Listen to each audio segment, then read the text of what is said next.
खamenei ने यह बोला है कि जो 7 अक्टूबर को यहूदियों पर अटैक हुआ था, इजरायलियों पर अटैक हुआ था, बिल्कुल ठीक।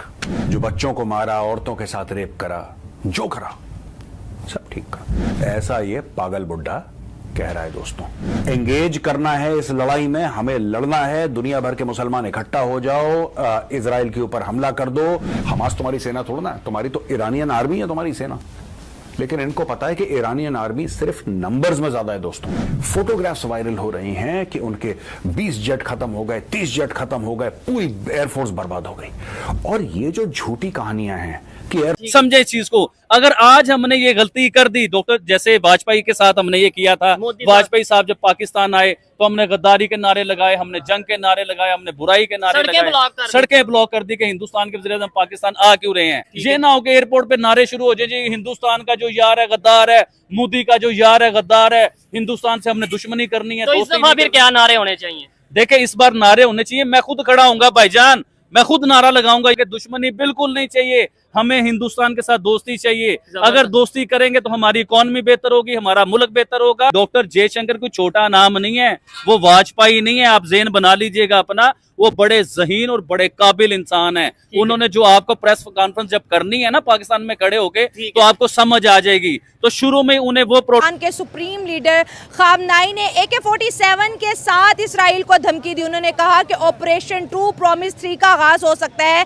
मतलब जो अभी ईरान ने किया ये बहुत छोटा अटैक था, इससे बड़ा अटैक इसराइल पर हो सकता है। इसराइल ने ऑलरेडी बोल दिया है कि हम ईरान के एनर्जी सोर्सेज को डिस्ट्रॉय करेंगे। ईरान ने बोला ये टिट फॉर टैट, अगर आप हमारे डिस्ट्रॉय करेंगे तो हम आपके डिस्ट्रॉय करेंगे। इसमें सबसे बड़ा प्रेशर अगर जनरेट होगा तो वो इंडिया पे होगा, क्योंकि इंडिया ईरान के साथ ऑयल की ट्रेड करता है। अगर ईरान का ऑयल, पेट्रोल, गैस इसराइल की तरफ से बर्बाद हो जाता है तो इंडिया के अंदर पेट्रोल, ऑयल, गैस के प्राइसेस बहुत बढ़ेंगे, इन्फ्लेशन इंडिया के अंदर इंक्रीज होगी और उनका जो ग्रोथ रेट है, इकोनॉमिकल ग्रोथ रेट, वो भी कहीं ना कहीं इस जंग की लपेट में आएगा।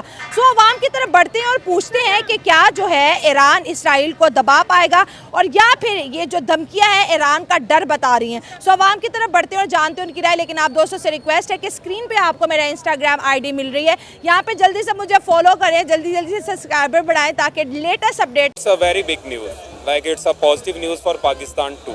ठीक है, हमने आज तक इंडिया से कितनी जंगें लड़ी और हमने पाया क्या है? नथिंग एल्स, सिवाय अपने नुकसान के कुछ भी नहीं किया। तो आज अगर 9 साल बाद या 10 साल बाद वो आ रहे हैं तो बीइंग अ नेशन हमें उनका वेलकम करना चाहिए और उन्हें खैर मकदम करना चाहिए। ठीक है, और इसे एक पॉजिटिव जेस्चर देना चाहिए, ना कि इसे कोई इंटरनेशनल बात पर किसी we hate India, we don't hate India.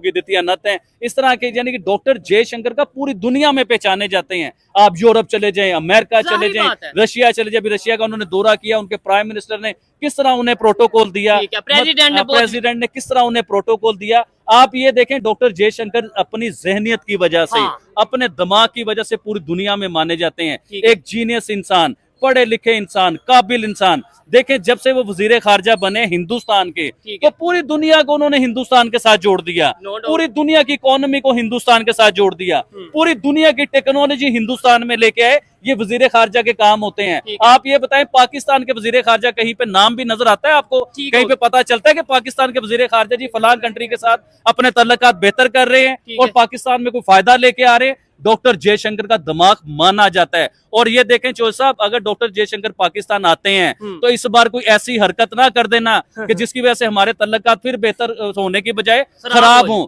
देखिए, उन्हें कोई बहुत बड़ा प्रोटोकॉल मिलना चाहिए, बहुत बड़ी इज्जत मिलनी चाहिए। ये ना हो कि एयरपोर्ट पे नारे शुरू हो जाए, जी हिंदुस्तान का जो यार है गद्दार है, मोदी का जो यार है गद्दार है, हिंदुस्तान से हमने दुश्मनी करनी है। तो इस दफा फिर क्या नारे होने चाहिए? देखे, इस बार नारे होने चाहिए। मैं खुद खड़ा हूंगा भाईजान, मैं खुद नारा लगाऊंगा कि दुश्मनी बिल्कुल नहीं चाहिए, हमें हिंदुस्तान के साथ दोस्ती चाहिए। अगर दोस्ती करेंगे तो हमारी इकॉनमी बेहतर होगी, हमारा मुल्क बेहतर होगा और हमारी खुश नसीबी है कि इतना जीनियस इंसान पाकिस्तान आ रहा है, पाकिस्तान की अक़वाम मुत्तहिदा के लिए। या क्या पता यही ऐसी सिचुएशन हो कि भाई SCO की मीटिंग है, डॉक्टर जयशंकर भी आ रहे हैं और अगर पाकिस्तान के फॉरेन मिनिस्टर की बात करें या प्राइम मिनिस्टर की बात करें, वो भी हिस्सा लेंगे, तो क्या पता यही आइस ब्रेकिंग मूवमेंट हो, आइस ब्रेकिंग इवेंट हो, इसके बाद इंडिया पाकिस्तान के रिलेशन बेहतर हो, पॉसिबल है। और इसके अलावा मैं इधर एक बात बताना चाहूंगा, 2016 में आपको याद होगा कि पाकिस्तान ने एक सार्क नाम की मीटिंग ऑर्गेनाइजेशन थी, उसकी मीटिंग ऑर्गेनाइजेशन थी, और एक मीटिंग जो है ना पूरी अनाउंस की थी जिसमें करीब के तकरीबन काफी मुल्क थे सारे। ठीक है। तो उसके बीच में भी हिंदुस्तान को इनवाइट किया गया, हिंदुस्तान के प्राइम मिनिस्टर को। तो हिंदुस्तान के प्राइम मिनिस्टर जब भी नहीं आए थे, उससे 2-3 साल पहले नवाज शरीफ की शादी में ना, उनकी फैमिली की शादी में हालांकि प्राइम मिनिस्टर नरेंद्र मोदी आए थे, लेकिन उसके बाद इमरान खान का दौर स्टार्ट हुआ। इमरान खान ने नारे लगाने शुरू कर दिए, ओए मोदी ये कर देंगे हम, हिंदुस्तान को हम वो कर देंगे, आरएसएस को हम ये कर देंगे वो कर देंगे। इस वजह से वो उनके जो है ना कोई भी मिनिस्टर या कोई भी मोदी साहब पाकिस्तान नहीं आए। तो आज देखें उस सार्क की मीटिंग का क्या बना, वो सार्क तबाह होके रह गया, बिल्कुल फेल हो गया, बिल्कुल खत्म हो गया। इंडिया ने उसे साइड किया अपने आप को, तो वो सार्क ऑर्गेनाइजेशन ही खत्म हो गया। सर अगर इंडिया आपकी ये वाली मीटिंग में भी नहीं ना आता, तो ये मीटिंग भी। और आप देख रहे हैं द चाणक्य डायलॉग्स। इस वीडियो को लाइक करिए, हमारे चैनल को सब्सक्राइब करिए, बेल आइकन दबाना बिल्कुल मत भूलिएगा। Supreme leader of Iran ayatollah Khamenei ने यह बोला है कि जो 7 अक्टूबर को यहूदियों पर अटैक हुआ था, इजरायलियों पर अटैक हुआ था, बिल्कुल ठीक। ऐसा बोला इस आदमी ने। जो बच्चों को मारा, औरतों के साथ रेप करा, जो करा, सब ठीक करा। ऐसा ये पागल बुड्ढा कह रहा है दोस्तों। इसने और भी कई बातें कही हैं, जरा मैं आपको बताऊं, फिर मैं आपको एनालाइज करके एक बड़ी मजेदार चीज बताऊंगा। जो आपने मैंने पहले मेजरली राइट में बोला था ना, डॉक्टर जयशंकर का, ईरान का, इजराइल का, ये क्या कनेक्शन है, अमेरिका का क्या इसमें एंगल है, ये मैं सब समझाऊंगा। ये देख लीजिए साहब, ये कह रहे हैं कि जितने भी लोग मरे मुझे कोई फर्क नहीं, हमें नहीं, जितने लोग मरे मुझे कोई फर्क नहीं पड़ता है, और हमें एंगेज करना है इस लड़ाई में, हमें लड़ना है। दुनिया भर के मुसलमान इकट्ठा हो जाओ, इजराइल के ऊपर हमला कर दो। हमारा हमला लॉजिकल भी है और लेजिटिमेट भी है। और ये बोला है साहब कि ये मिनिमम पनिशमेंट है जो हमने करी है। What our armed forces did was the minimum punishment for the crimes of the usurping Zionist. Arm forces तो इन्होंने कुछ करी नहीं, आर्म फोर्सेस तो कुछ करी नहीं इन्होंने। भाई ये कह रहे हैं कि हमारी सेनाओं ने, सेना कौन सी थी तुम्हारी? हमास तुम्हारी सेना थोड़ा ना है, तुम्हारी तो ईरानियन आर्मी है तुम्हारी सेना। लेकिन इनको पता है कि ईरानियन आर्मी सिर्फ नंबर्स में ज्यादा है दोस्तों, जो उनकी तादाद है वो बहुत ज्यादा है इजराइल से, लेकिन ना उनके पास हथियार है, ना उनके पास ट्रेनिंग है, ना वो बैटल हार्डेंड है। वो बस औरतों ने हिजाब नहीं पहना, उनको मार के पीट के जान से मार, तो ये सब चीजों में बड़े तेज हैं ये लोग ईरानी। लेकिन मेरे ख्याल से मुझे लगता है कि शायद इसराइल की अगर मोसाद के बारे में देखा जाए तो जिस तरह रिसेंट उन्होंने पेजर्स अटैक किए हैं और उन्होंने मखसूस मतलब एआई को यूज़ करते हुए उनके मेन बंदों को दूसरी टेरिटरी के अंदर और बंकर के अंदर उड़ाया है। बिल्कुल, उनको पेजर अटैक्स, हालांकि ये सोच भी नहीं सकते कि एक कोई मुल्क अपनी एक तंजीम अपने लिए खुफिया चीज़ मंगवा रहा है, लेकिन उन्होंने इस खुफिया चीज़ के थ्रू ही उनको किल कर दिया। तो मेरा ख्याल है कि ईरान का ये हमला मिडल ईस्ट के लिए बड़ा गलत साबित हो सकता है, क्योंकि अगर हम देखें तो 1969 में आई थिंक जब इजिप्ट, लेबनान और जॉर्डन ने मिलकर अटैक किया था, तो उस वक्त वो इसराइल का कुछ उखाड़ नहीं सके थे।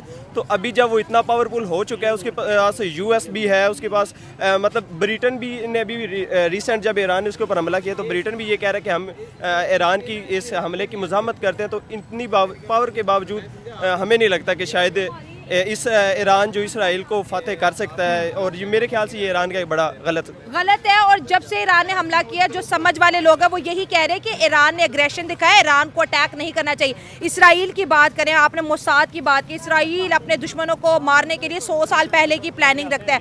इसराइल ने ओपनली कहा है कि ईरान से हमने जो बदला लेना है ना, इनके जो एनर्जी सोर्सेज हैं जहाँ से ये तेल निकालते हैं, तेल को रिफाइन करते हैं, इनकी इकोनॉमी हमने क्रैश किया। गजा का हाल देख ले, लिबनान का देख ले, हमास का देख ले, हिजबुल्लाह का देख ले। आपको क्या लगता है? बहुत अच्छे इक़दाम लिए जा रहे हैं, और इन दोनों की जो शुरू से आज तक जो क्लैशेस चल रहे हैं उनको रिजॉल्व करने के लिए एक बहुत अच्छी मिसाल भी ये कायम की गई है।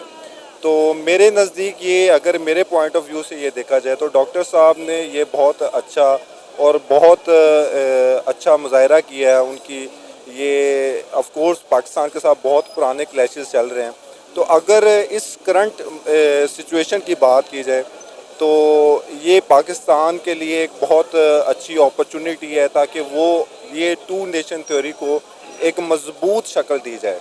बिल्कुल सर, ऐसा है। ये 2015 में सुषमा स्वराज जो थी वो पाकिस्तान आई थी और अब एक तवील अरसे के बाद दोनों मुल्कों के दरमियान जो है कशीदगियाँ रहने के बाद जो है अब इंडिया के फॉरेन मिनिस्टर जो पाकिस्तान आ रहे हैं, सर क्या लगता है ताल्लुकात में कितनी बेहतरी आने वाली है? फर्स्ट ऑफ ऑल तो it's a very big news, like it's a positive news for Pakistan too. ठीक है, हमने आज तक इंडिया से कितनी जंगें लड़ी और हमने पाया क्या है, नथिंग एल्स, सिवाय अपने नुकसान के कुछ भी नहीं किया।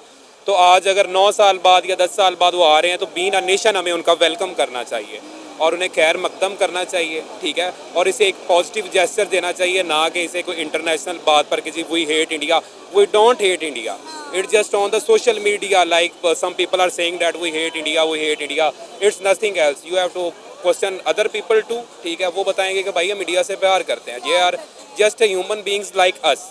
ठीक है, रिलीजन में फ़र्क हो सकता है लेकिन बीइंग अ नेशन हमें उनका वेलकम करना चाहिए। बड़े लंबे अरसे